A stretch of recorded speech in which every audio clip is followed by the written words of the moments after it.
Seandainya ada orang mati, meninggal, punya utang puasa, apakah hutangnya lunas? Katanya kalau mati Pak Ustadz utang lunas, itu KPR. Kalau bapak adik punya utang puasa, lalu kemudian mati, utangnya nggak lunas, enak aja mati utang lunas. Lalu siapa yang menggantikan puasanya? Man mata, siapa yang mati wa alaihi siyamun, punya utang puasa, shoma anhu waliyuhu, maka ahli warisnya wajib menggantikan puasa. Makanya ibu bapak, kalau bapak ibunya meninggal, cari catatan di lemari berapa hari puasanya tinggal, nanti telepon kakak adik semua. Kalian datang ke rumah ya, dalam rangka nyambut puasa Ramadan, datang. Soalnya saya dapat kertas mama yang mau kita bagi-bagi ini. Mereka akan datang semua, semangat. Saudara kita nggak terlalu semangat, istrinya yang paling semangat. Datang mereka semua semangat, nanya, dapat apa?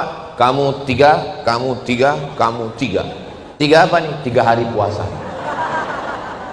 Tapi kalau nggak ada catatannya, nggak usah dicari-cari. Mudah-mudahan bapak ibu kita yang sudah meninggal dunia diampunkan Allah silap salah. Ustaz Somad ngomong gini ceramah sama jamaah atau sama orang tua? Sama almarhumah ibu saya kasih tahu, Mak, dulu waktu mengandung saya berapa hari tinggal puasa? Aku waktu mengandungmu sakit-sakit terus, 1 bulan aku nggak puasa. Menyusukan 2 tahun, tahun pertama, tahun kedua. Untuk 1 orang anak, untuk 1 orang, ibu kita nggak puasa 90 hari. Pas mau diganti tahun keempat, adiknya lahir. Sempatkah ibu kita mengganti puasa? Nggak tahu. Tapi ibu saya, karena saya ustadz, saya nggak mau cuman menceramahi orang, keluarganya sendiri nggak dikasih tahu.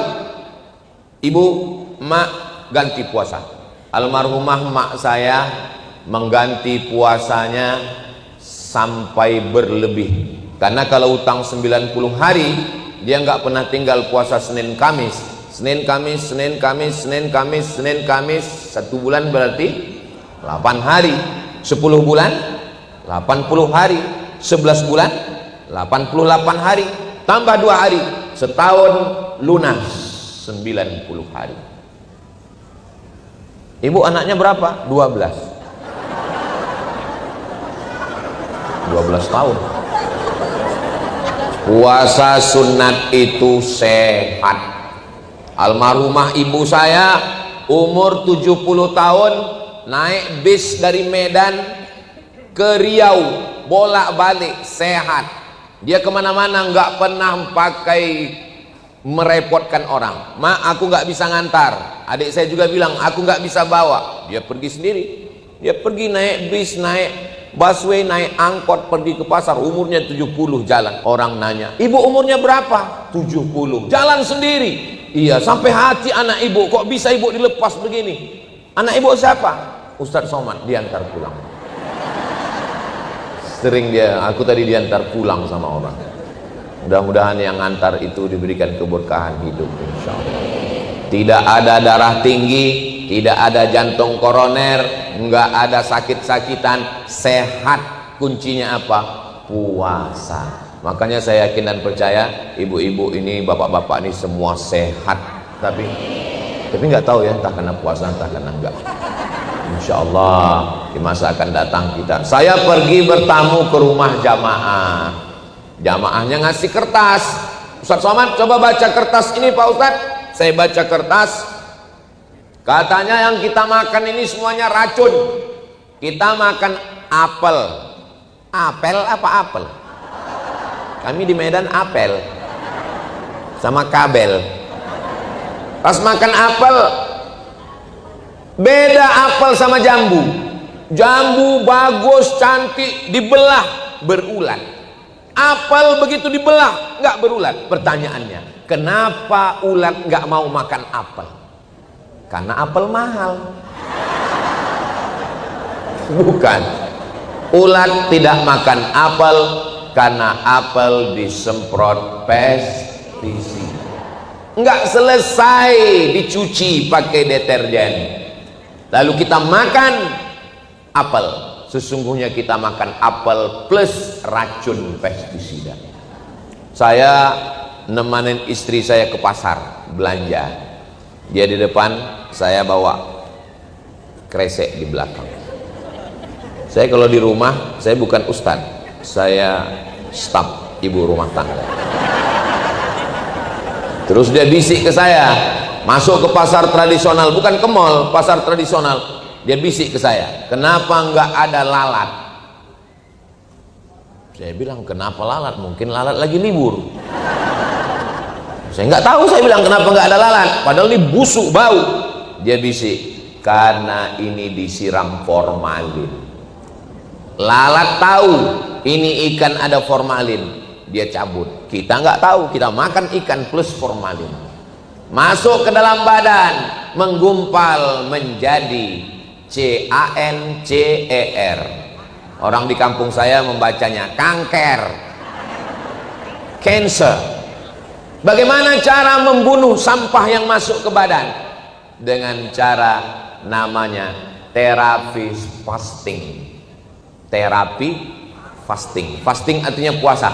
Ternyata kalau kita nggak makan, kita nggak makan pagi, nggak makan siang, nggak makan malam, maka badan kita ini memakan dirinya sendiri. Ada sel-sel busuk, sel-sel racun, sel-sel sampah yang ada di dalam badan ini dimakan oleh badan kita sendiri. Akhirnya kalau kita terapi fasting tadi kita sehat. Ini kertasnya dari Amerika yang nulis bule, bukan Pak Le, bule. Saya ketika membaca ini, kata si bule ini dalam 1 bulan 8 hari tahan makan.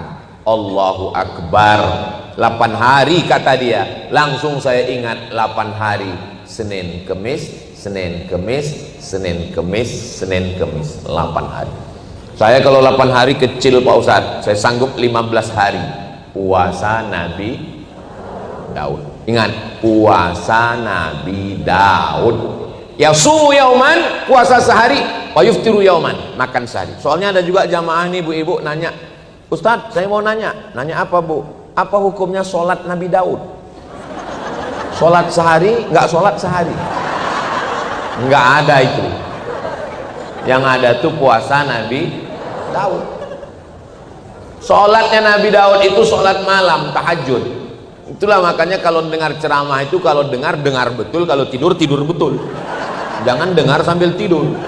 Akhirnya ustadznya ngomong puasa Daud, jamaahnya ngomong sholat.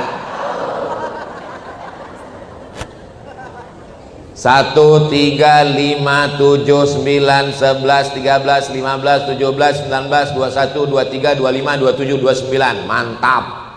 Saya maunya puasa full terus.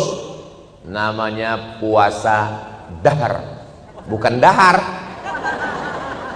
Saya waktu kuliah di Mesir satu rumah sama orang Sunda. Jadi saya mulailah belajar. Yang waktu itu ingat saya susah membedakan antara dahar sama damang. Jadi setiap ketemu dia, kumaha dahar, saya bilang. Bukan dahar mat, damang, kata dia. Oh iya. Dia sahabat saya, nggak boleh sebut namanya, menjaga kode etik jurnalistik. Kenapa Ustadz Somad nggak pernah nyebut teman-teman Ustadz di dalam ceramah? Ada satu saya sebut, nggak naik pangkatnya. Itulah maka nggak saya sebut. Sedih saya dengan kawan-kawan saya. Mudah-mudahan kamu tetap naik pangkat guys. Nah, sampai mana tadi? Puasa dahar, bukan dahar, puasa dahar. Puasa dahar artinya puasa sepanjang tahun. Yang melaksanakan puasa dahar ini namanya Sayyidatuna Aisyah, istri Nabi setelah Nabi Muhammad SAW meninggal. Bapak nggak boleh puasa dahar, karena kalau bapak puasa dahar badannya lemas, istrinya nggak bisa beli baju hari raya.